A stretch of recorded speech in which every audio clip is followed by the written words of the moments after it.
Hello there and welcome to BNetTV.com. I'm Michelle Sklar. We're here at CTIA Wireless 2008 and I am joined by Laura Marriott, who's the president of the Mobile Marketing Association. Thank you so much for taking the time to speak with us today. Thanks, Michelle. We appreciate that. Have you enjoyed the show so far? Yeah, it's been good. I'd say it's a little slower than it has been in previous years. There's certainly not the energy and excitement that we've seen previously. That's why people look to BNetTV.com, because they know that's where they're going to get all of their excitement and energy. You know, I really enjoyed attending some of the sessions pre-CTIA as far as the mobile marketing and talking about mobile advertising. We were at Billboard Live and that kind of thing. So interestingly enough, I've been infusing into some of my questions with people some of the issues surrounding mobile advertising right now, and I thought that maybe that's where we would start. What are some of the issues and new things that have been happening in the industry? Yeah, I think we're starting to see mobile advertising go after other wireless media types.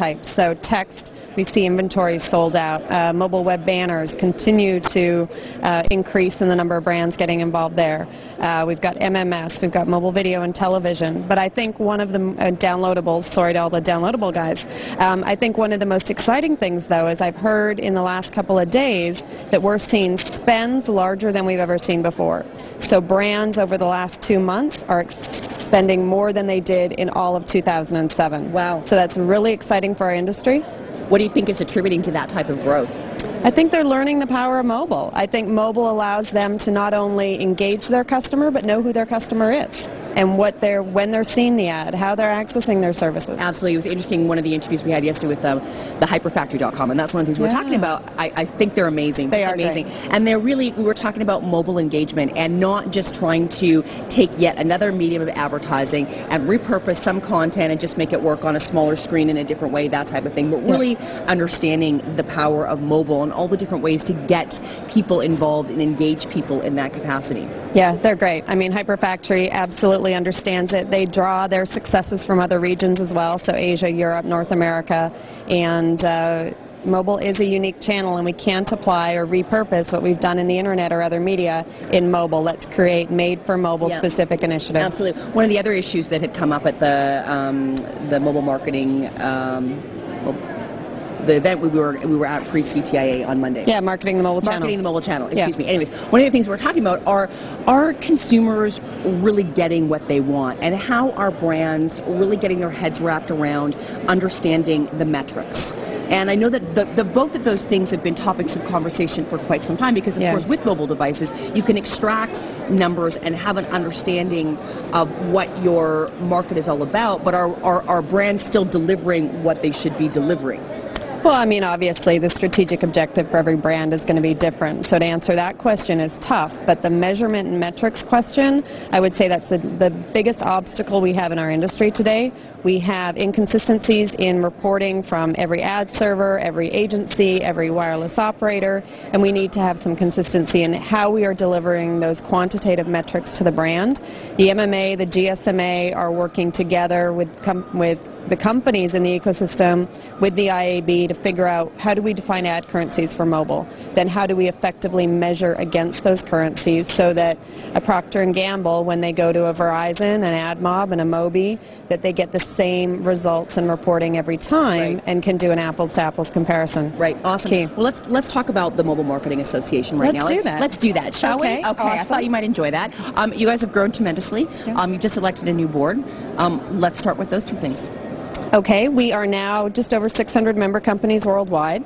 Last week we launched Latin America, so for the first time ever we're truly a global organization, so we have chapters in all 4 regions. We did elect a board both in Asia Pacific and Latin America, or Asia Pacific and North America. So Tom Daly from Coca-Cola is our board chairman here. That is a great advancement for our industry because it shows that the brands are endorsing what we do. Right. In Asia, we have Jimmy Poon from Puka China, which is a mobile application service provider. So it's nice that we see this cross-ecosystem participation at our board level. Great on the North American board specifically. We've got, MTV Networks. We've got a lot of major agencies, Ogilvy, Isobar, all the operators involved. So it's a good, strong board this year. Right. It really is fantastic how much you've grown it and how much the larger brands are embracing the importance of best practices. What do you think is happening to really attract that type of support, if you will? Why should they care? These are large brands. They don't really have to care. They could do what they want to do and organize themselves separately, but they're not. They're gravitating towards something that you guys have created with the Mobile Marketing Association. Well, I think first and foremost, we've developed a community, right? So we have developed a community of like-minded leaders in the industry, and they're driving the development in the direction that they want it to go. I think we are also seeing that brands are now sticking up for where they want the industry to go rather than relying on their technology providers. Right. In the early days of the MMA, a vendor might have come in and represented the interests of Coca-Cola. Coca-Cola is now there saying, no, this is where our focus area is. So. Right. I think that also has to do a lot with the fact that the brands, the agencies, are creating mobile divisions within their companies. So they're creating mobile expertise, whether it's at a VP level or a coordinator level. We're seeing that mobile go into the brands. Fantastic. My last question for you, what kind of initiatives do you think we're going to see coming out of the MMA this 2008? Well. Because you heard it here first. We'll see a lot of the same. So we'll see best practices and guidelines around cross-carrier services, mobile advertising. We're going global, so in a couple of weeks we'll launch the first global mobile advertising guidelines. You're going to start to see some uptake around mobile commerce. So we've launched mobile banking initiatives, 2D barcode initiatives, and so I think that will be anything that fuels the development of mobile marketing, we're there. Fantastic. Laura, thank you so much for taking the time to speak with us.